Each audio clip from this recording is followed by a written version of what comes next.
5 assessores não é muito, não? O PT hoje é um partido corrompido, senador, ou não? Então, que temos que tirar toda a petezada que está ocupando o cargo. A força de segurança foi para prender ou para matar Lázaro? Levaram ele diretamente para o hospital e levaram ele lá para o QG do Lula. É imparcial, é jornalismo com seriedade. Isso mesmo, agora estamos na TV Brasília, Rede TV. Eu sou Marcos Alexandre e é um prazer estar com você agora na sua casa, nessa tarde de sábado, aqui no seu Imparcial. 6 temporadas na web e agora estamos aqui a convite da casa, na TV Brasília, na Rede TV. Obrigado a todos e vamos fazer um jornalismo sério, sempre pautado na imparcialidade. Já está conosco para estrear esse primeiro programa o general Paulo Chagas. Mostra ele aí. Daqui a pouquinho, após um break rapidinho, você convida todo mundo para assistir esse programa, porque vem novidade aí, hein? Hoje vamos pautar as principais pautas que está acontecendo no Brasil. Então, vem conosco, é imparcial, é jornalismo com seriedade. O BRB se reinventou para transformar a sua vida. O Banco dos Brasilienses mudou para fazer mais por Brasília e foi além para levar essa transformação para todo o Brasil. É que nos últimos anos, quem realizou o sonho da casa própria teve BRB. Quem precisou de apoio na pandemia, seja nos negócios ou nas contas pessoais, teve BRB. Quem colheu desenvolvimento no campo, também teve BRB.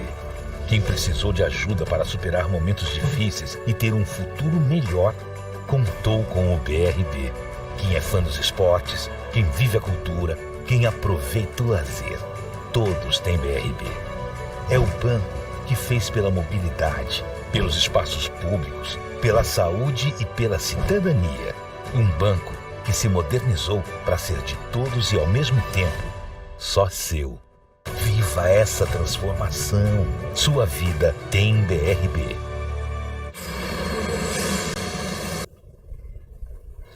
É imparcial, é jornalismo com seriedade. Já aproveite e acesse nosso site portalimparcial.com.br e siga-nos também nas redes sociais, Instagram, YouTube, Facebook, Twitter, Marcos Imparcial. General Paulo Chagas, obrigado por estar conosco nessa estreia na TV aberta. Para a gente é uma honra, já a terceira vez que a gente bate um papo no Imparcial. O senhor está conosco desde o início na web. Quando nem existia ainda podcast, a gente já estava na mesa debatendo política do Brasil e política em Brasília. O último encontro que nós tivemos foi na sua residência há uns 3 anos atrás. Obrigado por ter vindo, meu amigo. É um prazer estar aqui com você mais uma vez e com o privilégio de estar na estreia da sua apresentação na TV aberta. Tomara que isso seja um indício de sorte, porque competência você já tem. Sim, eu aprendi que competência junta com fé e trabalho e chega longe, né, general? É isso mesmo. O Brasil vive um momento de polarização. Eu vou entrar nessa pauta daqui a pouquinho, mas todos, às vezes, conhecem o general Paulo Chagas nas redes sociais, mas não conhecem de fato quem é Paulo Chagas. Quem é o general Paulo Chagas? Uma pessoa comum, um profissional, podia ser médico, podia ser engenheiro, eu sou um soldado. Né? Alguém que muito cedo decidiu o que queria ser na vida. Eu com 12 anos entrei para o colégio militar. Como surgiu essa paixão? Foi pelos pais ou foi... Eu nunca pensei em ser outra coisa. Nunca pensei. Meu pai era militar, meu pai foi general também. E eu realmente nunca pensei isso, de ser outra coisa que não ser militar. Quando entrei para o colégio militar, eu vesti a farda e não tirei mais. E a farda é uma coisa que a gente não tira. E eu tenho esse privilégio ainda, como oficial reformado. O meu esporte é equitação. Então, toda vez que eu tenho uma competição, que eu vou participar de uma competição, eu participo representando o Exército. Então, tenho o privilégio de vestir minha farda para representar o Exército nas competições. Agora mesmo, esse ano, nós tivemos uma competição no Rio de Janeiro, um internacional de adestramento. Eu integrei a equipe do Exército, fui vice-campeão, tirei uma porção de fotografia fardado. Então, eu vou ao quartel todos os dias também. O senhor serviu quanto tempo nas Forças Armadas? Eu tive 38 anos e 8 meses no serviço ativo e mais 5 anos como prestador de Então tarefa. o senhor acompanhou de perto, como podemos falar, regime militar, governo, ditadura, muitos dão nomes diferentes. Eu chamo de regime militar. Sim. O senhor chegou a acompanhar de perto? O regime militar, em 31 de março de 64, eu tinha 15 anos, morava em Uruguaiana, no Rio Grande do Sul. Meu pai tinha terminado a escola de Estado-Maior, nos mudamos para lá e eu assisti como menino aquele movimento todo, mas eu só fui realmente me interessar mais tarde pela situação política, etc. Naquele tempo eu estava mais preocupado em estudar e ir para a academia. Vamos falar agora sobre a pauta principal do Brasil. O Brasil já vive uma polarização, vamos dizer, mais ou menos há uma década e pouco. E agora está mais acirrada a situação. Temos movimentos de direita e temos movimentos de esquerda. Alguns chamam de extrema, outros chamam de direita, esquerda, etc.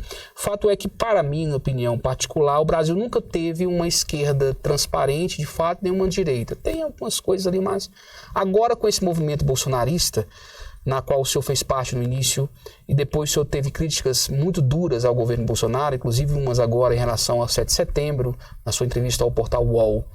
Vamos lá, como o senhor tem visto essa polarização, comandante general, do Brasil? Isso é sadio, é salutar? Ou tem que parar? Ou faz parte do Estado Democrático de Direito? Isso não é sadio e tem que parar. Eu digo o seguinte, que há muito tempo que no Brasil nós andamos como caranguejo. Nós andamos para os lados, da esquerda para a direita, da direita para a esquerda. Não sei se extrema direita ou extrema esquerda, mas nós andamos para os lados e não andamos para frente. Isso é um discurso do general Vilas Boas, que ele seguidamente falava nas oportunidades que ele tinha de se manifestar. Ele dizia: está faltando para o Brasil um projeto de nação. Nós precisamos olhar para frente, enxergar o futuro, ter objetivos nacionais a serem conquistados.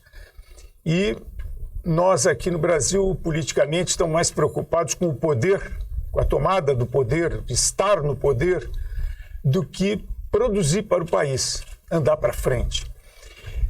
Nesses países mais desenvolvidos, mais amadurecidos, eu não diria nem tão desenvolvidos, mas mais maduros politicamente, não interessa se o partido que está no poder seja de esquerda ou de direita, todos têm um foco.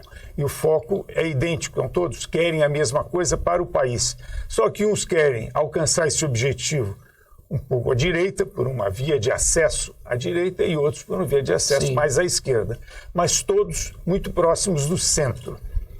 Nós não, nós estamos preocupados, nós vemos que os políticos se preocupam no Brasil em estar no poder, permanecer no poder, e não em fazer alguma coisa para que o país ande para frente. Políticas públicas de interesse total da população. O Brasil está polarizado. Uma guerra, tivemos uma eleição onde o Lula foi eleito, muitos chamam ele de ex-presidiário, outros chamam ele de ex-presidente. Fato é que a situação está complicada a nível internacional. O mundo está vendo o Brasil com outros olhos. Alguns criticam, outros elogiam. Presidentes de viés como da França e outros países já sinalizaram pelo fato do Lula ter um bom relacionamento na questão do meio ambiente. Vamos lá, general. Bolsonaro errou aonde? Porque ele começou com um discurso, naquela época, em alguns debates com o senhor que participou, eu cheguei a frisar que o discurso dele era um pouco utópico. Dele falar que não ia governar com o centro, que não ia ter tomar lá da cá e outras coisas mais. E aí, no decorrer, aconteceu. Como o senhor avalia aonde o Bolsonaro errou, se ele errou, aonde ele errou, o porquê que ele perdeu a eleição?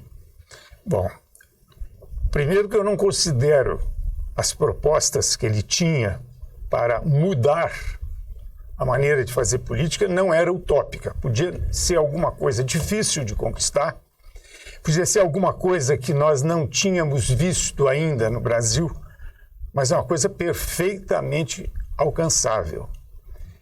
Não ter tomado da cá, você não precisava disso. não ter esse presidencialismo de coalizão, tudo isso são coisas que nos atrasaram e são coisas que fizeram parte da nossa campanha, da propaganda pessoal, da nossa proposta, da proposta do Bolsonaro para o Brasil. Isso fazia parte, isso era importante, eram pontos, eram cláusulas que eu chamava como cláusula pétrea, né? A meritocracia, o combate implacável à corrupção, são coisas que eram fundamentais naquele tempo. E, aliás, fundamentais naquele tempo não, são fundamentais até hoje. Então, eu nunca considerei e continuo não considerando utópico. Eu considero alguma coisa que nós não experimentamos e que temos que saber fazer. E eu não acho que seja difícil de fazer. Por quê? Porque você precisa introduzir no seu processo, no seu planejamento, você precisa introduzir a publicidade e não a propaganda. Tira a propaganda e coloca a publicidade. O povo tem que saber o que você está fazendo, o povo tem que saber o que você está sofrendo, as pressões que você está sofrendo. Tudo isso tem que ser com o máximo de transparência, porque quem põe medo no político é o eleitor.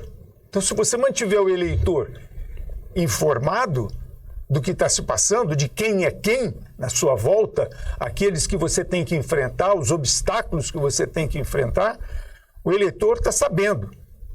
Está sabendo. Você não pode ter conversa em particular com ninguém. Você tem um mandato que é do povo. Então, você tem que, eu não quero dizer que não pode ter, mas não deve ter, deve evitar isso. Vou pegar o gancho. Pegue. Sou jornalista do gancho. Vamos pegar a questão do sigilo. Como você avalia a questão do sigilo, dessas conversas do Bolsonaro em relação à educação, em relação a conversas pessoais? É apropriado um presidente, chefe do executivo, decretar 100 anos de sigilo? Não, não é. Não é. Sou totalmente contra. É decepcionante para mim esse tipo de atitude. Isso para mim demonstra que há alguma coisa tem que ser escondida. Estão escondendo algo, general? Com certeza que está escondendo algo. Não sei o que está sendo escondido, mas para tomar uma atitude como essa, porque tem alguma coisa a ser escondida, infelizmente. Correto. Uma outra coisa que você falou, que eu me coloquei contra o governo, não me coloquei contra o governo Bolsonaro. Para mim, na administração pública, na política... Não, disse que o senhor fez críticas ferrenhas ao governo. Sim, mas eu não fiz ao governo, eu fiz a ele. Não fiz críticas ao governo Bolsonaro. Porque, para mim, a equipe de governo que o Bolsonaro... Foi bem escolhida. Foi muito bem escolhida. Para mim, eu tenho dito isso e escrito isso, é a melhor equipe de governo que nós tivemos nos últimos 35 anos. Uau. Segura o gancho. Nós vamos a um break, um intervalozinho rápido. Tá vendo como o papo tá bom? É imparcial, é jornalismo com seriedade. Vem com a gente.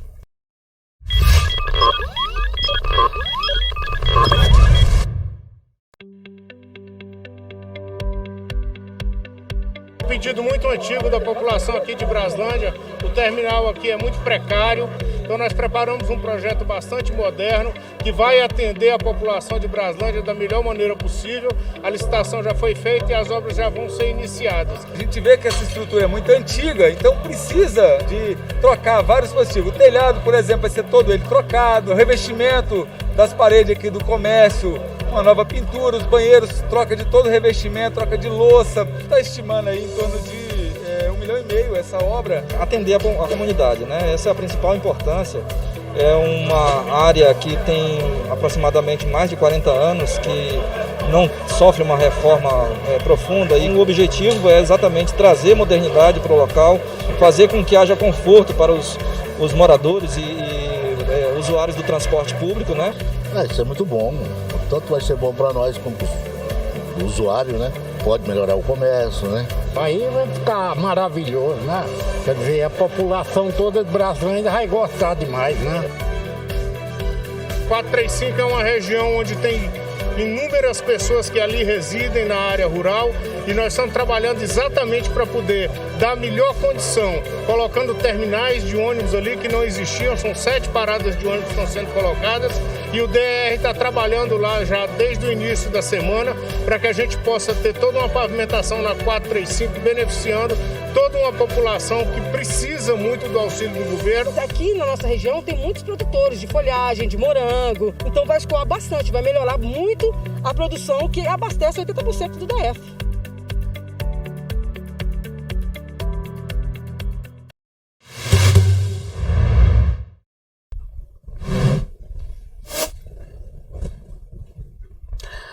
Imparcial é jornalismo com seriedade. Vamos acessar nossas redes sociais. Coloca aí Marcos Imparcial no YouTube, Programa Imparcial Marcos Alexandre, no Facebook, Instagram, Twitter. Daqui a pouquinho vamos falar sobre as redes sociais do nosso general Paulo Chagas.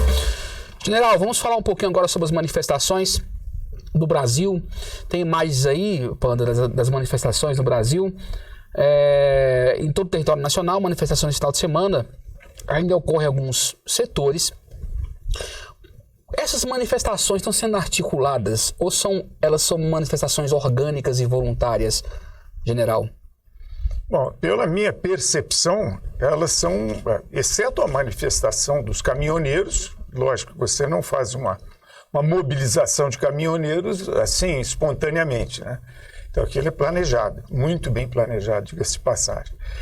Mas essas manifestações que nós estamos vendo as pessoas indo para frente dos quartéis para pedir socorro para as Forças Armadas, para demonstrar a confiança conquistada pelas Forças Armadas, esses cidadãos, esses brasileiros, esses patriotas que vão para frente do quartel pedir socorro, é porque efetivamente conhecem as Forças Armadas e confiam nas Forças Armadas. Tanto é que eu só não sei, efetivamente ainda não sei o que eles estão pedindo, socorro. Que tipo de socorro eles querem? Mas sei lá, SOS, Forças intervenção Armadas. Federal, intervenção militar, algumas coisas. Eles estão pedindo mais agora intervenção federal, né? O que seria intervenção federal, general? A intervenção federal é aquilo que aconteceu no Rio de Janeiro. Na época dos morros lá. Braga Neto foi interventor no Rio de Janeiro, foi interventor federal na área de segurança. Entendi. Podia ter sido interventor federal no governo. Certo. Então seria o Exército governando o país, as Forças Armadas? Seria. A intervenção não necessariamente, no caso foi intervenção militar. Sim. Mas no caso, por exemplo, se você fizer uma intervenção federal no governo, não necessariamente você vai empregar Forças Armadas. Vamos falar sobre manifestação? O ministro Alexandre de Moraes, de forma muito peculiar em seu discurso agora, alguns dias atrás, ele chegou a dizer que essas manifestações, tanto dos caminhoneiros como outras manifestações desses brasileiros que estão em frente aos quartéis no Brasil todo, que quem se manifestasse ou fosse contraditório aos resultados das eleições, ele estaria considerando como criminoso. Nós temos um pouquinho desse discurso, eu queria que o senhor assistisse conosco e depois emitisse sua opinião de forma imparcial. Põe na tela, por favor.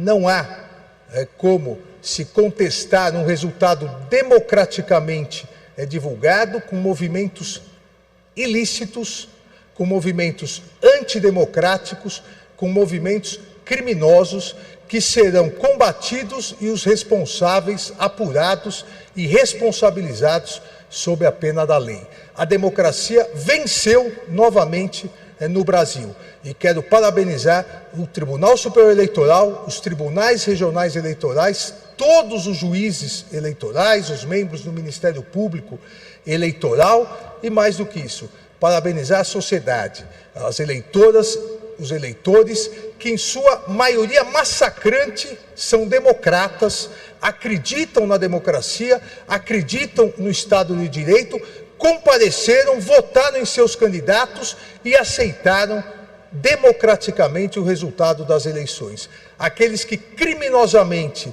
não estão aceitando, aqueles que criminosamente estão praticando atos antidemocráticos serão tratados como criminosos e a sua responsabilidade, as responsabilidades serão apuradas. Agradeço a todos. E antes de declarar encerrada a sessão, passo a palavra ao vice-procurador-geral eleitoral, que aqui quero de público dizer o que já disse em privado, um grande parceiro da Justiça Eleitoral, um grande parceiro da democracia. Sua Excelência, o Vice-Procurador-Geral Eleitoral, imediatamente, segunda-feira, ao vislumbrar os movimentos antidemocráticos que se iniciavam com bloqueios criminosos nas estradas, imediatamente peticionou a presidência do Tribunal Superior Eleitoral para que providências fossem tomadas. A petição de Sua Excelência e o pedido de Sua Excelência foi juntado na DPF, técnica, assim, às vezes entre um vídeo e outro, de minha relatoria no Supremo Tribunal Federal e serviu de base para as medidas que foram decretadas para que a normalidade voltasse. Eu manifestação, passei pela manifestação lá no QG do Exército, justamente para ver as pessoas. Então vamos lá, então você ouviu a situação, o ministro acabou de citar que quem se manifestar contra o resultado das eleições, de contestar, foi o que ele deixou claro, será considerado como criminoso. O senhor é um criminoso? Como o senhor primeiro avalia, general, com todo respeito a essa pergunta, como o senhor avalia os resultados das eleições? E se o senhor tem alguma coisa a contestar, ou como o senhor avalia aqueles manifestantes, o senhor é um criminoso? Eles são criminosos por estarem contestando? É um direito democrático ou não? A manifestação é um direito democrático. Manifestação popular é um direito democrático. Eu participei de todas as demonstrações, manifestações que houve aqui em Brasília desde 2013 até o impeachment da Dilma. Participei de todas. Inclusive, como organizador das manifestações, levar gente minha, gente nossa, do grupo Terrorismo Nunca Mais, participamos, fizemos faixa, etc. E acho que isso aí é uma demonstração inequívoca de que há democracia, que o povo pode se manifestar, vai para a rua se manifestar, dizer o que pensa. Ordeiramente, com veemência, porque não adianta ficar, você tem que dizer com clareza aquilo que você quer, mas tem que dizer e tem que se comportar dentro, né, com urbanidade, com respeito à coisa pública e à coisa privada, não sair como saíam aqueles black blocs quebrando tudo. Isso não é manifestação, isso aí é um ato criminoso. Assim como a manifestação, por exemplo, dos caminhoneiros, sair com os caminhões buzinando, não sei, é uma coisa. Outra coisa é você impedir as pessoas de irem, né? Você é um direito constitucional. Aí você está infringindo a lei. Aí é criminoso. Você infringiu a lei, é crime. Então, tem que tomar muito cuidado com relação a isso. Tem que tomar muito cuidado. Você pode criar uma situação que dificulta, mas não impede. Você dificulta o movimento, as pessoas, vai criar um engarrafamentozinho, não sei o quê. Isso aí é importante até para criar aquele ambiente para as pessoas saberem. Mas simplesmente então, bloquear. Essa população que está lá na frente dos quartéis não são criminosos? Não são criminosos.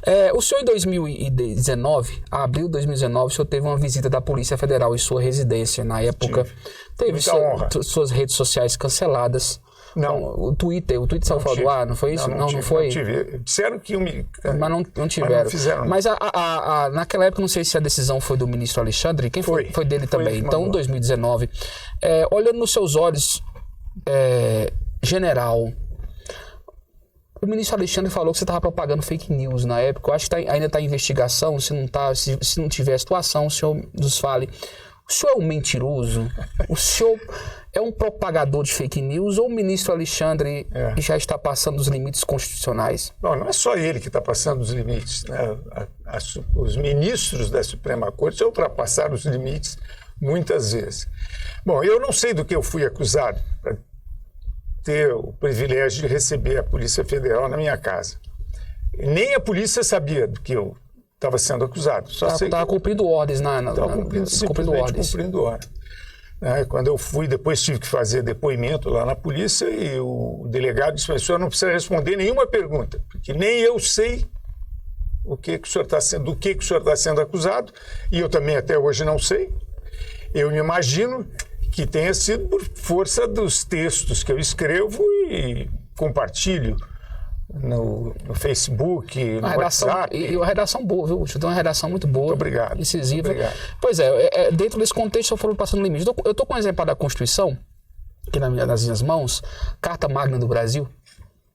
Apesar do Brasil ser uma democracia ela é nova, mas é uma democracia forte, consolidada, não é? E hoje nós estamos vendo muitas situações, jornalistas que não estão mais conseguindo se expressar, parlamentares que tiveram suas redes sociais retiradas do ar, como a deputada Carla Zambelli, o deputado de Minas Gerais, eu esqueci o nome dele, se a relação me lembra, foi o deputado mais votado do Brasil, aquele rapaz, também outros que tiveram suas redes sociais canceladas e não... Inclusive, em algumas situações, a gente não pode falar que o ex-presidente Lula é ex-condenado ou ele é ex-presidiário. Não se pode falar isso na TV aberta. Eu acabei de falar, não sei como vai ficar. Mas vamos lá. Essa Constituição, general, ela está sendo honrada pelo STF ou ela está sendo literalmente rasgada? Olha, essa Constituição, ela é uma... É como, você pode compará-la, como eu vi um desembargador comparar essa Constituição ao catálogo telefônico de São Paulo. Por quê? Porque ela é grande demais para aquilo a que ela se destina. Então, a Constituição tem que dar uma diretriz geral. Quando você consegue botar tanta coisa na Constituição, você acaba dando a ela a possibilidade de que ela seja interpretada por 11 maneiras diferentes. Nós temos 11 ministros no STF. Cada um pode interpretar essa Constituição, em determinados casos, ao seu modo, porque ela dá margem a isso. Ela dá margem a múltiplas interpretações sobre a mesma coisa. E não é por outra razão que esses nossos ministros, estão se valendo disso para criar esses factoides que eles acabam sendo, na verdade, eles são, ou pelo menos pela Constituição, eles têm que ser os guardiões da Constituição, eles interpretam como quiserem a Constituição, porque ela dá margem a isso, infelizmente. Ela foi feita numa época, depois do regime militar, e foi feita numa época em que as pessoas estavam ansiosas por uma liberdade e transformar essa liberdade em libertinagem. E a Constituição tudo permite e nada permite. Depende da eloquência de quem vai acusar e de quem vai se defender. Vamos continuar esse bate-papo. Muito obrigado para você que esteve conosco agora na TV Brasília até esse momento. Olha só, esse papo continua agora no portal imparcial.com.br. Você pode acessar lá, eu vou conversar com o general sobre eleições, viu, general? Já quero agradecer sua presença aqui na TV Brasília, o papo continua. Redes sociais do general Paulo Chagas, só colocar General Paulo Chagas no Facebook, Instagram e Twitter, ele que é um ótimo escritor. Deixe seu abraço para os nossos telespectadores da TV Brasília. Muito obrigado a você, principalmente, pelo convite, por poder estar aqui desfrutando dessa estreia. Muito me honra. E estarei sempre à disposição.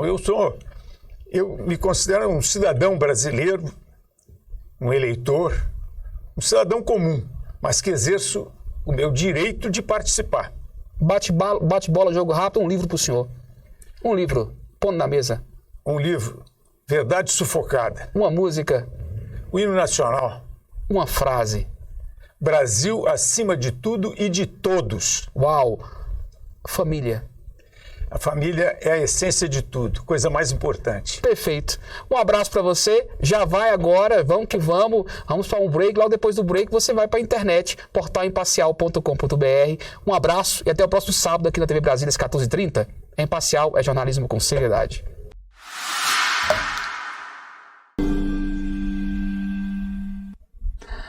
É Imparcial, jornalismo com seriedade. Você que estava aí agora na TV Brasília está conosco em nosso canal no YouTube. Já clique aí, seguir, fique ligado, clique em seguir, clique em ativar o sininho para receber sempre as notificações. General, vamos puxar nosso bate-papo, vamos falar sobre as eleições. O resultado das eleições está causando bastante debates e embates no Brasil. O senhor, como eu posso perguntar na forma bem direta, o senhor concorda com os resultados das eleições ou o senhor tem alguma dúvida sobre a lisura da mesma? Eu não tenho condições técnicas para dizer que houve ou que não houve fraude. Eu não tenho condições de conhecimento técnico para avalizar ou para desconfiar do sistema eletrônico. Não tenho. Porém, eu sei que existe uma maneira, e eu tenho advogado por ela, e anseio por ela, e ela só não foi não está sendo posta em execução porque a Suprema Corte decidiu que não quer fazer, que é botar a impressora acoplada à urna. E aí muita gente fala de voto impresso. Não é voto impresso, é a impressão do voto, que é a coisa mais simples. Eu digito normalmente, aperto uma vez a tecla e a máquina imprime meu voto. Eu olho, ela não vejo, eu vejo o papel debaixo de uma telinha, eu olho lá e confiro, foi isso mesmo que eu votei. Aperta a segunda vez, ou dá aquele sininho de que registrou eletronicamente meu voto e meu voto cai numa urna. Pronto. Eu fiz a primeira auditoria no meu voto. Eu mesmo, o meu voto está materializado dentro dessa urna.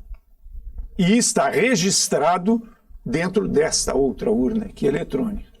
Aí, naquele mesmo dia, sai o resultado. Pronto. Mas nós temos a certeza que, se nós quisermos conferir esse resultado, nós temos a materialização do voto. Vamos lá, conferimos um por um e está acabado. Isso não custa quase nada em relação às coisas que se gastam nesse país. Principalmente se você for ver quanto é que se gasta em comida, bebidas caras, comidas chiques lá na Suprema Corte, você vai ver, soma tudo isso, capaz de ser mais caro a comida deles do que acoplar as impressoras. Quanto é que custa uma impressora dessa de cartão de crédito? Então, entendi. Então o senhor saiu pela tangente. Não, eu não duvido do resultado. Eu não tenho condições de duvidar do resultado. Técnicas para isso, não, entendi. Você pode chegar para mim e me apresentar aqui, olha, houve fraude por isso. Tudo bem, você está falando, eu acredito que você tem razão, mas vai chegar um outro aqui e vai dizer a mesma coisa, e eu não vou saber desempatar vocês. Perfeito. O senhor conhece o alto comando do Exército, das Forças Armadas? Conheço. Com essas manifestações de milhões de brasileiros, milhares, em frente aos quartéis, isso pode, de certa forma, ter mexido na emoção desses comandantes? Você acha, general, tirando meu óculos bonito de novo aqui, há possibilidade de haver uma intervenção militar e federal no Brasil nesse momento, ou não? Ou os nossos comandantes, general, brigadeiro do ar, pessoal todo aí do alto comando, esse relatório das urnas pode dar uma intervenção ou não? Não. Definitivamente não.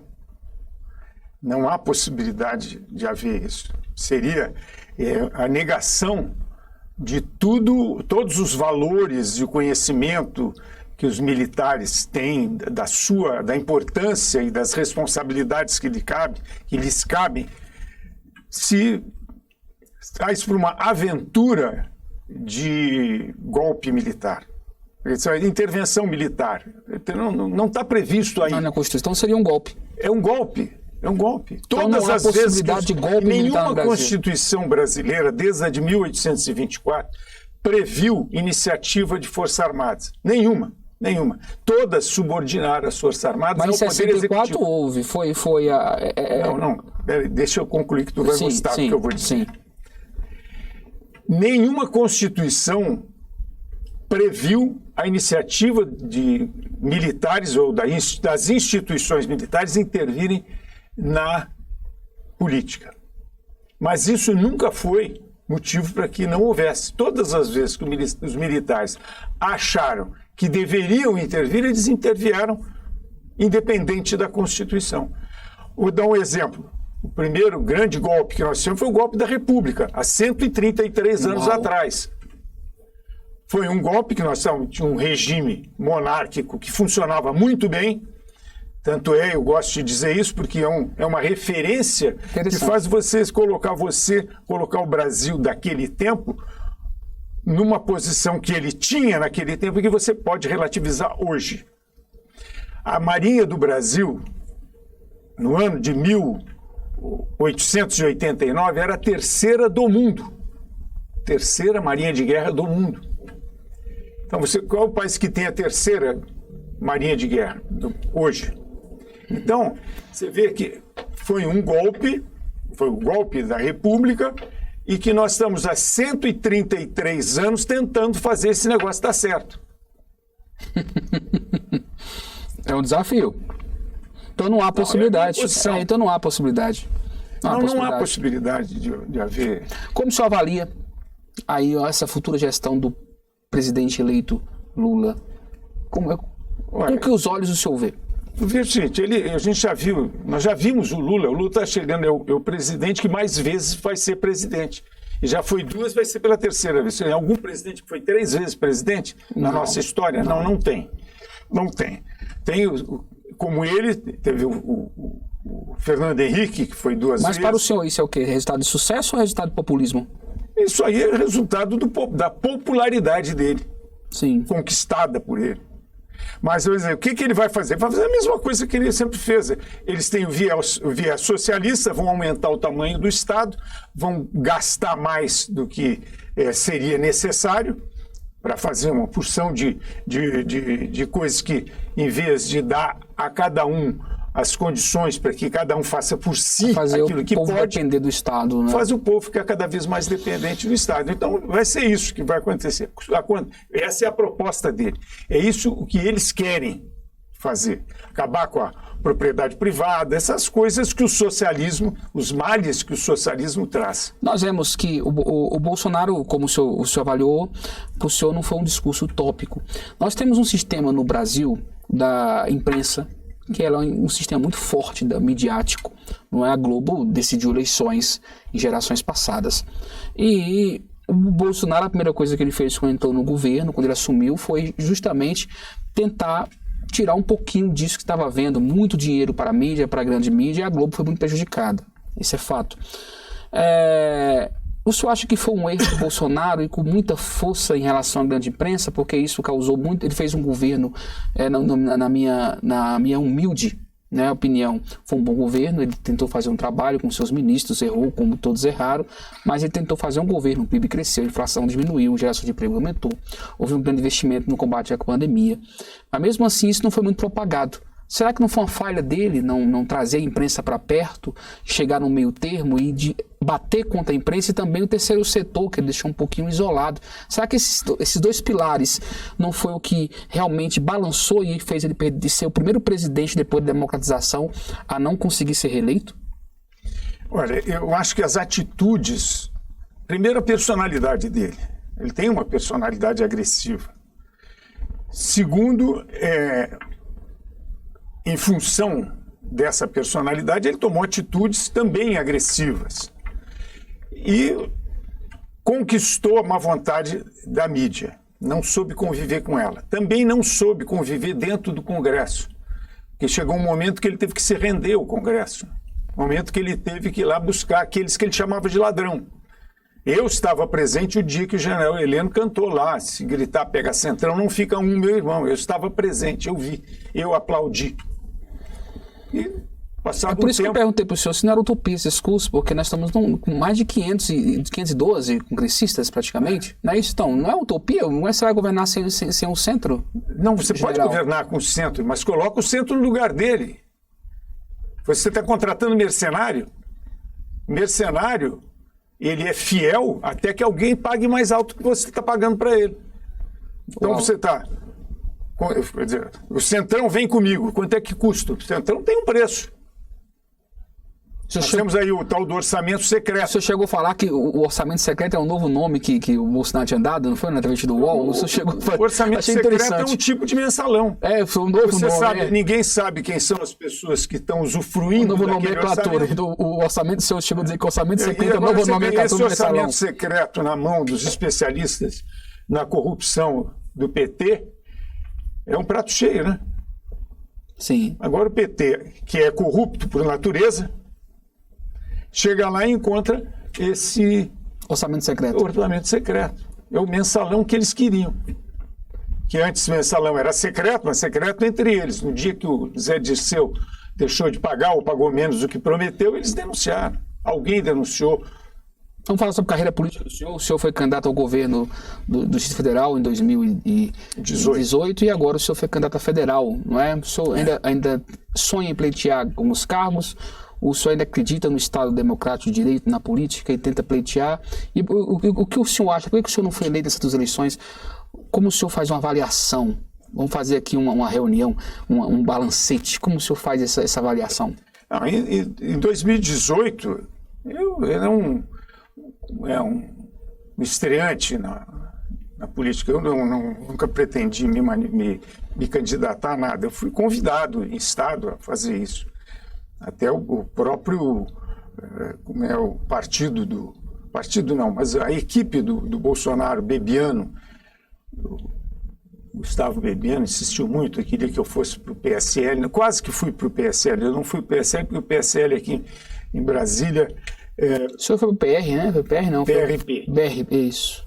Nós íamos fazer uma junção dos dois partidos, eu ia passar para o PSL, mas no dia de que isso ia acontecer, o presidente aqui, regional, disse que ia apoiar o Alckmin, e aí se desfez aquela ideia, e todos os candidatos passaram para o PRP. Todos os que estavam com o Bolsonaro no PSL em Brasília passaram para o PRP. Mas essa foi uma experiência muito interessante para mim, porque eu, como candidato a governador, eu me obriguei a conhecer melhor o Distrito Federal, percorrer o Distrito Federal todo, e aprendi muita coisa. E tive um resultado bem significativo, porque eu fiquei em quarto lugar, ali encostado no Rosso, e passei Eliana, passei o Fraga. Então, são coisas que próximo, um estreante... Próxima eleição pode ser que o senhor tenha aí um caminho, porque a Bandeira está saindo. Eu concluí que eu não tenho perfil para ser político no Brasil. Entendeu? Não tenho perfil. Porque você tem que... Você não pode dizer isso. Ela dizer para mim que eu não posso dizer... Por que eu não posso? Você vai perder voto. Sim, mas é o que eu penso. Então eu não vou dizer isso, vou enganar a pessoa. Ele me perguntar e eu dizer, não, vou enganar, vou dizer de outra coisa. Não é assim, eu não tenho perfil para isso. Então agora, por exemplo, nessa eleição, eu não podia de maneira nenhuma, para manter a minha coerência, que eu acho que coerência é fundamental, eu não podia apoiar nem o Lula, nem o Bolsonaro. Se eu disse... O senhor sabe que essa sua posição, ela é um quebra de paradigma, né? Porque o general das Forças Armadas falar que não apoia o capitão, a presidente... Não, mas na cabeça da população acha o general de esquerda, o general está traindo a pátria. Eu fui chamado de comuno isentão, melancia, traidor. Por quê? Porque eu estou dizendo, desde janeiro de 2019, que se o Bolsonaro continuasse do jeito que ele estava e como ele continuou, ele estaria pavimentando a volta do Lula. E o que foi que aconteceu? Sou profeta. Não sou profeta, de maneira nenhuma. Mas foi profeta. Você pode agora, se você tiver tempo, vai pesquisar no meu Facebook, começa em janeiro de 2019. Você pode começar em 2018, que eu dizia, Bolsonaro, o líder. Ele era o líder naquele... E líder é uma coisa circunstancial. O melhor exemplo que eu tenho é Churchill. Ele foi o líder da Inglaterra e do mundo para vencer o nazifascismo. Venceu Hitler.